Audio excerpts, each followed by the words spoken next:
Good morning. Love to catch them off guard. Just woke up, just got out of the shower. We're going to the bowl. Actually, are we going to get coffee? Maybe.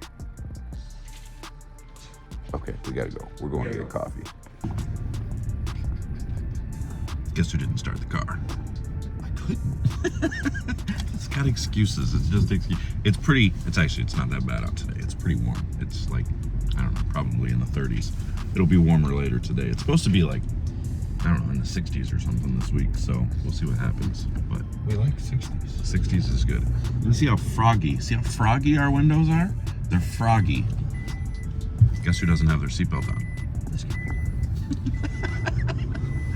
It's so funny. The guy ordering the coffee. Ordering coffee. We gotta go pick coffee We hadn't left the parking lot for the hotel yet, okay? Yeah, we're not even out. That's not considered drive. All right, so we're going to get coffee. We got to go to the bowl. We're gonna bowl 7 games today. The goal is to bowl 7. My neck feels pretty good, so I don't think I'm dropping out. That was the only time I've ever withdrawn. That'll be the only time, hopefully. So I cannot see. Put your window down. Let's see. We got cars coming. You gotta do the thing so that it gets off the window. It's off the window. See, look. We can see. There's nothing out there. Yeah, now it's cold. You're letting the heat out. All right, sorry. It's getting cold. All right, head to the bowl. We'll see you guys there.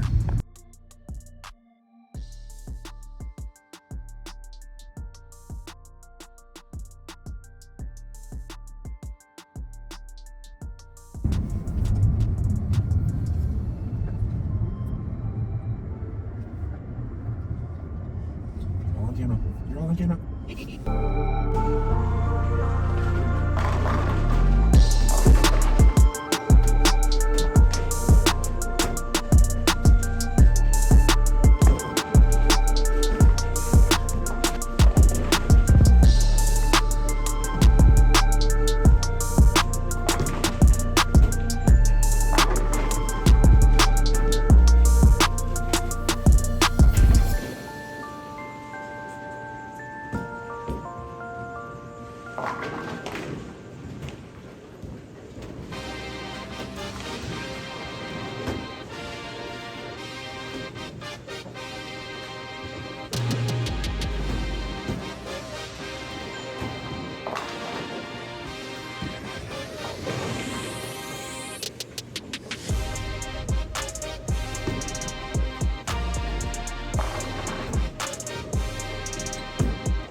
All right, update after 2. Through urethane game 1, had a couple corner pins. It cost me, shot 220. Game 2, right lane didn't hook.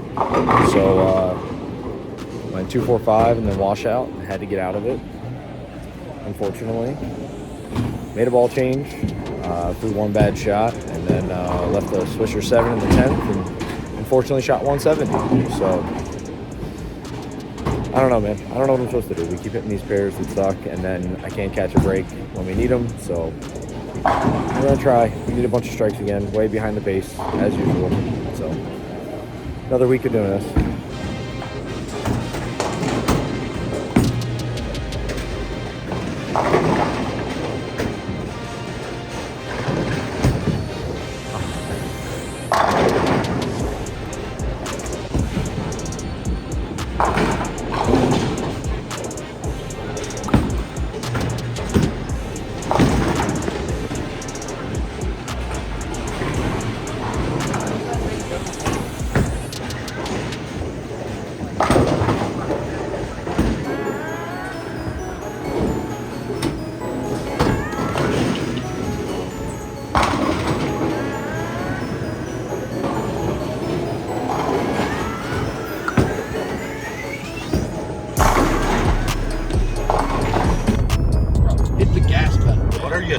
doing?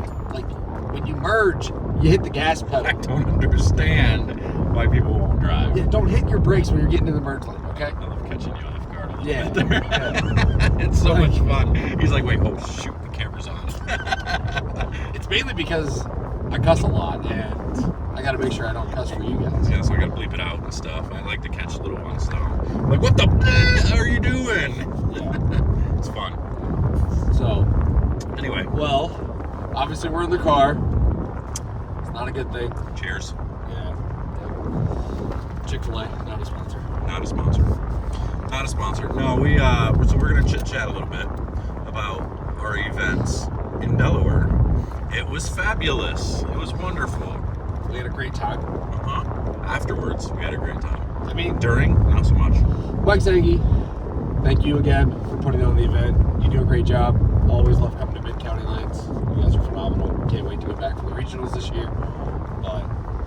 And thanks for the practice session the day before. It was nice of you to put out some patterns and make sure we could do that. Obviously, not every center does that, so thank you. Yeah, that is nice. They put out the pattern, or a couple of patterns for us to practice on the day before, which was cool. So kind of get our feet under us in the center on the approaches and whatnot, which is cool. So no complaints there. I thought that was really cool. Honestly, they did a phenomenal job with the approaches. I know it's a little earlier in the year, but like earlier in the summer, the approaches can get really sticky. And they did a great job of buffing them, and I felt like they were pretty good. So that was really, really nice. So thank you again. Appreciate it. Definitely one of the nicer places. We had a massive room in the paddock that was full of snacks and drinks and everything for everyone. They really make us feel special. So Yeah, I showed you guys that a little bit in the last vlog there. But, so bowling wise, another PTQ, another tough go. I mean, these things are just, I don't want to call them impossible, but dude, they're tough. You match They're up harder or this not. year than they were last year, that's for sure. Yeah. I'll say that. The scoring paces are higher this year. There's definitely some better bowlers this year. It's rough. I'm looking forward to the World Series one though, because you're bowling on two patterns that notoriously are not, the highest scoring patterns. Yeah, like everyone thinks about Cheetah as being one of the highest scoring PBA patterns, but then you think about Wolf, and Wolf is like, it's 32 feet. Man, maybe it should be kind of like Cheetah, like some high scores, but It's a little bit different. no, yeah, like there's so much oil in the front of that pattern because it's still like 33 to 35 mils or something like It's that. heavy. Yeah, so, and it's gonna be interesting, especially in that center. I think Thunder Bowl's an interesting one to have that. And then the second pattern. Ooh. I love it. Ooh. You get to do something real different. And people are gonna have to learn how to make their ball hook. Because we're balling on the lovely 52-foot Badger. Yeah, it's a little bit less extreme version of the Bradley, basically. Yeah, it's a real pattern Yeah. compared to just something that has a bunch of oil. Yeah, this one actually there's friction. Usually it's all on the front, but yeah, there's friction, and you got to find a way on those long patterns like that. Shark's kind of the same way too, where there's always that early friction in the front because you're spreading out the oil on 40 some odd feet, 48 feet, 50 feet, whatever it is, and so the fronts get very, I don't want to call them dry. So- They're just, it's not as thick as what you would with some of the shorter patterns. I guess just to kind of explain and clarify for you guys, like I said, Wolf, I was like, there's a lot of oil in the front of that one. Well, think about that. So we're bowling on, let's just say it's 35 mils, even number. 35 mils of oil in 32 feet. That's it. And then obviously we understand there's 28 feet of dry from the end of the pattern to the pins.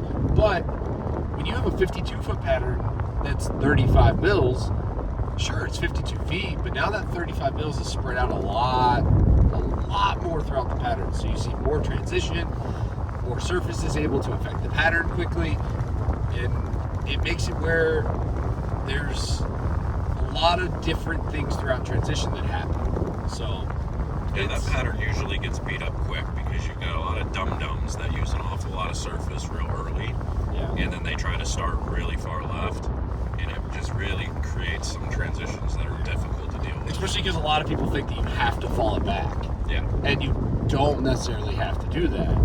So My biggest success on that pattern is always playing that 13, 14 range up the lane, letting it hook in the front, and then it just basically sets the rest of the way. yeah, and you're not looking for down lane motion there. If your ball's trying to hook down lane, you're DOA. Yeah. So You're in trouble.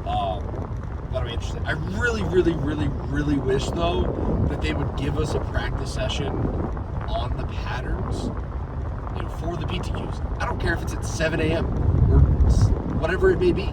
Like a practice session, it's going to help a lot of the guys that don't necessarily know what to do figure out a way to be able to like have some sort of idea on the pattern. So people aren't going to just start practice and just, all right, let's guess and figure out what's happening. So I kind of wish that was the case for the PTQs in general, not just for the World Series one. I'd love to see a practice session, whether it's the day before or kind of like how the U.S. Open does it, where I think the PTQ starts at 9 a.m. and then the practice session is at like, I think 7:30 that morning. Like you come in, you bowl the practice session for a half hour, and then they rerun them, and then you bowl at 9. So like even if it was that, it's still just a practice session. I feel like would be better than none. Yeah, for sure. I mean, worst case, because we got the doubles PTQ right after the Masters. Yep, like 2 days after the Masters. And then it's a couple days of bowling that right before the World Series. Yes, we have PTQ for doubles, which I, again, am not 100% sure that there is even enough teams to need the PTQ yet. And then... Oh, I signed up, by the way. Okay. So we should be good. Okay, cool. And then, yeah, so it goes like doubles PTQ, doubles qualifying. I don't know, the doubles match play might not be before the World Series, though. Like, the doubles match play might not happen until, like, you know how the cuts for the World Series are always the second week? Yeah. The doubles match play might not be till then. Okay. So I'm not sure if it's like the whole doubles tournament and then the World Series, or if it's separated. So I wonder if Haven't we'll looked that far ahead. have a day or two for the World Series PTQ. We have to email whoever's running the tournament for the Masters, though. I just thought about that. We gotta make sure we're on the same squad.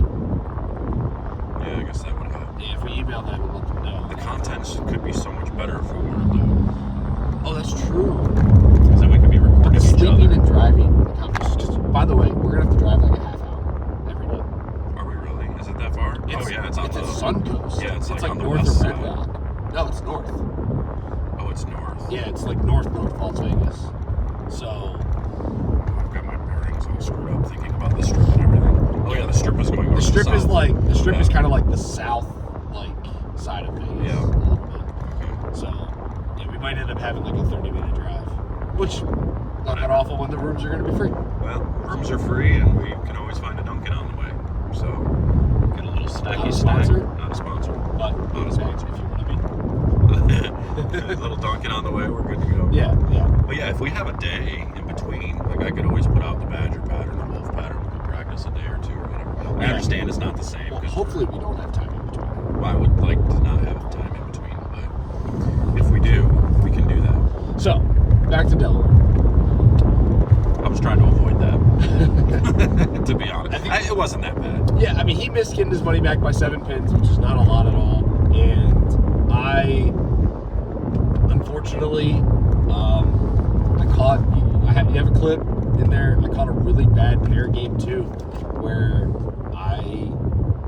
what we had committed to do the first game was not the play on that pair, because myself and Anthony Lavery Spar decided that he had mentioned it before we even started. He's like, oh, this is the pattern everyone throws urethane. I'm like, okay, I'll go grab it. So I grabbed one, and honestly, it looked really good. I grabbed 10 a couple times the first game with a blower 7 for 220, but didn't miss the 1-3. Felt good. And then we go to the second pair, and Anthony was bowling in front of me, and he throws a shot, and it washes out. And I'm like, well, that was weird, because he hit like 4, 5, 6, which is where we were playing. So I move like 3 right and throw it up 6, and it hit the 3-6 in the face. So yeah, that lane, that pair was not very good. Not friendly. Yeah, and it was funny because I hit it game 2, and then Tim Foy, who was throwing urethane as well, shot 540 the first 2 throwing urethane. Hits that pair game 3, and I look at him like, hey man, I've known Timmy for a while, and I'm like, hey man, they don't hook. Like, it don't hook out there in this pair. And he's like, I just shot 540, I'm feeling good. I'm like, okay. Throws the first one, leaves the 128. Yeah. So that lane was just not good for trying to play right. And it sucks because, then I kind of fumbled around, shot 170 there, and then honestly, like I had a really good pair at Zeke Bate, Timmy Tan, Anthony, myself, and Hunter Kempton. And Hunter ended up bowling okay. I think he got to like 100 over. 73. He was like the number for the. Oh, he was the number? For the So he cash ended up being spot. the number. Because I know he was somewhere in there. But we had a couple pairs, like we had 1 and 2, game 5, I think. And like I shot 200 on the dot and was second high on the pair. It's just our cross wasn't that great, with the pairs we hit, and we just kind of none of us matched up, which is crazy because I felt like it was one of the best pairs I've ever had for a BTQ. So That's the hard part, though, and that's what people don't understand is your score doesn't just come from making the right decisions and throwing good shots. Your score comes from hoping and praying you follow the right people who are doing the right things, so that way the pair is easier or the pair is broken down properly. Because if you go to a pair where people are throwing it all over the place, using surface all over the place, using urethane in different areas, you have no idea what you're going to get. And those pairs, generally, if you're getting 2-0, 2-teen out of them, you're feeling pretty good. But unfortunately, when the scoring pace is so high where you need at least generally 225 a game, you pull that 200 game, and sure, it doesn't sound like you're that far behind, but you're still losing a bunch of pins to the field. Yeah, like me shooting 170 game 2, I lost 50 pins to the field. When I was already like 10, actually I lost like 60 pins to the field. When I was already 10 pins behind the field, shooting 220 the first game. So you're just so far behind, and then you're like, well, now I have to find 240 ball motion. Well, they were pretty cliffed. Like we bowled on 43 feet with a pattern that had some defined friction in it, which is why, when the regular tour bowls on this pattern every year, it's normally the match play pattern for the World Championships. And it's a pattern that they'll throw urethane on. Belmo ran them over last year throwing urethane. A lot of the guys throw urethane on this pattern. It's pretty much like a urethane for the first 3 games and then get out of it. And without a practice session, none of the guys saw that was in play. So everyone just like we had guys starting at 20, throwing 1,000 grit for no reason. When like there's just plenty of hook to the right, there's a ton of friction out there. Like the lefties are playing the gutter, like it just wasn't necessary. And then the pattern got extremely cliffed, so it really felt like you're in this situation of like I have to find good ball motion. Well, it was really easy to miss 2 left and 2 8-10. Yeah, that's weird. Think about that. Like missing left and your ball just never hooks. And that's kind of how I felt the whole day too. It was like I bowled 2-teen the first game and I had my angles kind of shut down, but there was one shot, and I'll show you the shot, on the left lane. I left this blower 7-pin where I missed a little bit left and my ball almost never hooked. And that in my mind said, oh shit, here we go. Like now I have to open my angle up and throw to the friction, because if I don't, my ball's not reading that oil properly. I can't. And if every time I used a stronger earlier ball, it took away any miss from left and overhooked, and then it just forced me to open my ankles again, and I had to throw it to the friction still. So I was doing a lot of the wrong things, seeing a lot of the wrong things. But the cliff where there's a lot of oil in the middle and there's not a lot to the right, it just got more and more defined as we went.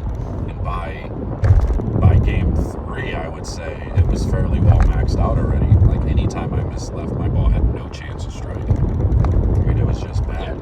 And like talking with Alan, one of our friends who talks a lot about the Bowl U stuff, Bowl U information, which we'll talk a little bit more about later on. There'll be some videos and stuff probably coming next week. We'll teach you some mind-blowing stuff with it. He said when, the few times he watched, my angles through the front were too steep. And I tried to explain to him, like, well, that's because I was seeing all that friction there and all the oil. And he's like, all you had to do for the most part was kind of close your angles down, get closer to the friction, and then use the oil as hold, which made more sense. So the last game I bowled 236 with a couple of bad shots. I did that. I just basically shut my angles down and just kept everything in front of me and just used that little bit of friction to the right when I missed to the right, and then used the oil instead of using the friction. And for so long, it's always been a thought, we're looking for friction because there's so much oil on the front part of the lane that I never would have even thought to try to use the oil instead of using the friction. So it's just kind of one of those learning things where when I finally did the right thing at the end, it was okay. And now looking back, I'm like, shit, I probably had 235 a game out there if I would have done the right thing. But and this isn't, I saw it wrong. A lot of our patterns don't break down this way. No. A lot of times, you feel like they're flatter in the middle and there's more oil to the right. And this, I don't want to sit here, I'm not going to sit here and say it was a house shot, because it wasn't. Like, they weren't that easy.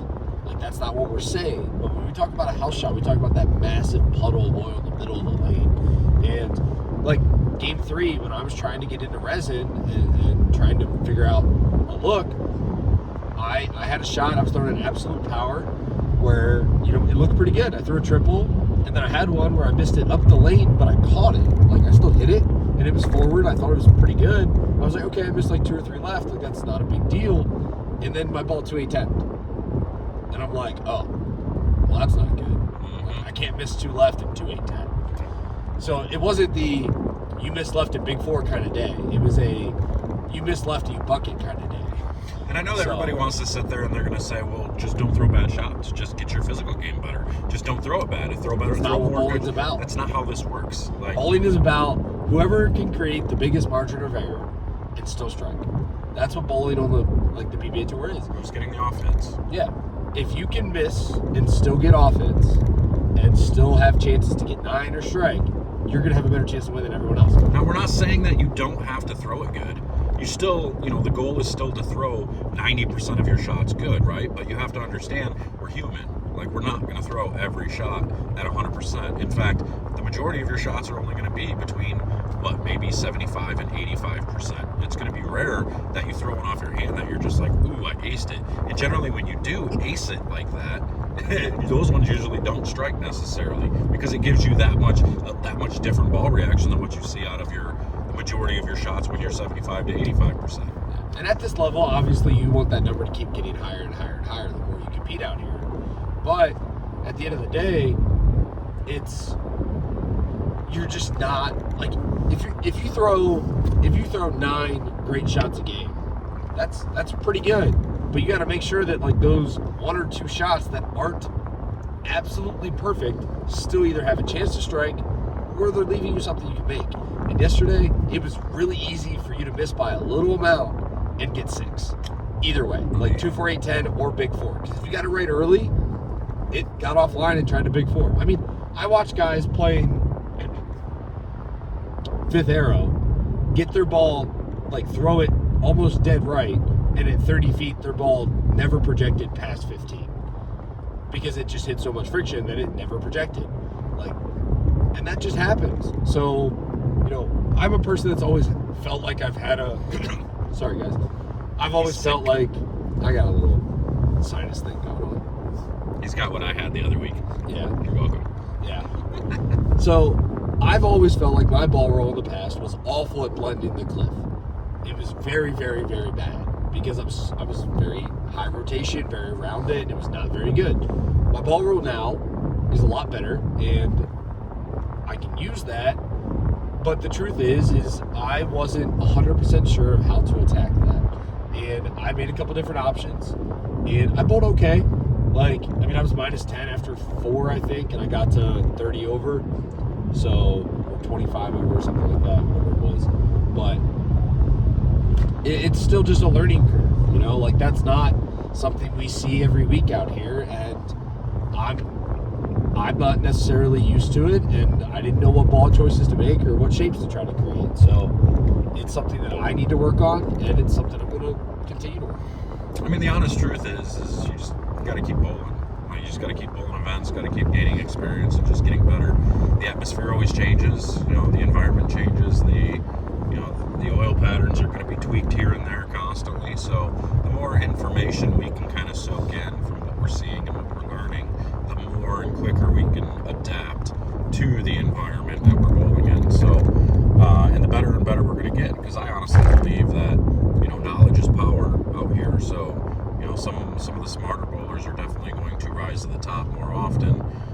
But but in these short sprints, it's a little bit more difficult. So we look forward to the events like, the Masters and the World Series, because the World Series it's 2 blocks of qualifying for the PTQ rather than just one 7-game sprint.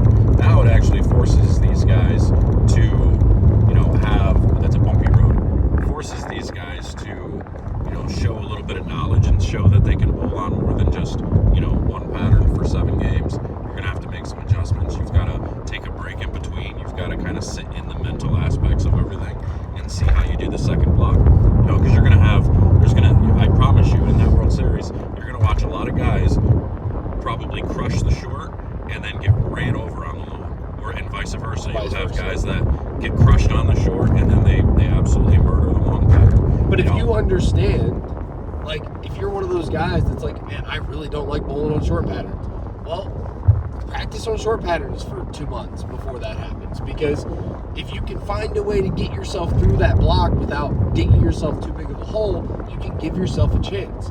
So it's about creating that versatility and being able to do that. And that is what's important. And that's honestly why the World Series is probably one of our favorite events of the year, and it will always be, because it's the one event that rewards you for being able to do multiple things in the lane. I gotta be honest, I'm really upset that we're bowling on 2 patterns that make me keep my angles right in front of me. I'm sure you're just so angry. I'm so upset. How do you handle it? I don't know, bro. I might, I'm gonna have to go into therapy thinking about it. you might as well just start drilling a bunch of balls and like trying to figure stuff out. I mean, you're just. I hate rolling the ball forward. He hates being soft and like just. It's like the guy hates throwing it over his left toe. It's just not something that I'm very good at, And the guy that you probably just have one of every urethane ball in your bag. Maybe. Or 2 of each. Who knows? I am, speaking of bowling balls, we did put balls on transport on the truck, so we both have 6 bowling balls on the truck heading to Vegas for the Masters after this week. So that'll be good. It saves us some money having to actually ship them out there and whatnot. So we both booked Southwest flights where we can take bags on there. We get 2 free check bags, so we'll take 6 balls with us and we'll have 6 balls out there. So 12 bowling balls should be good, and then we can always drill stuff if we need to when we're out there. So this is actually our first opportunity where we get to see practice session, we get to see the pattern, and then decide, okay, do we want to drill bowling balls or not? Because right now, through these PTQs, you don't really have the opportunity to drill bowling balls for the blocks because we don't see the patterns. We don't know what we really need anyway. So it doesn't make any sense to try to drill any balls to try to match up.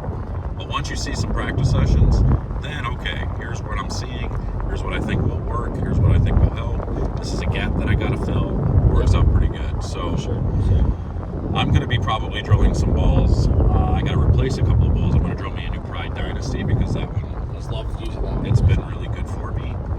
And I might actually drill another Magic Gem, even though I sent one out to Vegas. I'm probably going to drill a fresh one. Yeah, I actually sent mine out as well. I sent a regular Reality, another IQ 78. The nice thing about the Masters, though, is I'm going to be able to use pitch blacks. So I'm going to take one of those with me. And I'll probably drill up another ball or 2 before then. I've got a couple tournaments to bowl. I know I'm bowling doubles this Sunday. He's not. This guy, he's not. Why? Hey, I only have these 6 balls now. With me, It's on the 2017. my kid doesn't have a babysitter Sunday. Oh, well, that's not fair. Yeah, so he's good on Saturday, not on Sunday. So I'm gonna head back to make sure I can be back for Sunday. But yeah, so I got that. So I had to keep some stuff with me. So I made sure I kept some stuff that I thought was pretty versatile, plus some of the newer stuff. And we'll drill. Obviously, I'll have an idle and maybe this DNA coil coming soon, so I can drill those. Do some reviews for you guys. The DNA coil was actually, it was pretty slow out there. I liked it. It came into play a little bit. I put a little surface on it during practice. Okay. And later in the block, it actually rounded out. It was pretty, I think it's going to be usable in a lot of flatter situations. So Yeah, I mean, we didn't see much of the first one go down the lane, but like the guys already seem to like this one, so Yeah. I'm excited to get to drill it. I never drilled the first one, so it'll be cool. But yeah, so we've got that. But yeah, Delaware's done. We're done with this little stretch. a couple weeks off, then we had to A couple Vegas. weeks off to practice, work on things. for me, definitely continue getting healthy and continue losing weight again. So Back to the gym for 3 weeks. yep, absolutely. But yeah, so make sure to hit that like button for me. It really helps us out when you hit the like button down there. So just hit the like button. If you haven't subscribed already, make sure to subscribe. Comment below. Yeah. What could they comment? Comment any questions you have about the tour life, anything that you want to see, anything that you think would be cool ideas for content. We read all the comments. We look at everything. So Just don't comment back all the time. yeah, I try to respond when I can. So we want to give you guys what you want to see, but we need your help. So Let us know what you want to see. we need you to comment Yeah. So and like and comment, subscribe. like, subscribe, do all that stuff. We're getting out of here, and we'll catch you sometime. We didn't even talk about the thing. Good thing. The thing. Oh, we didn't.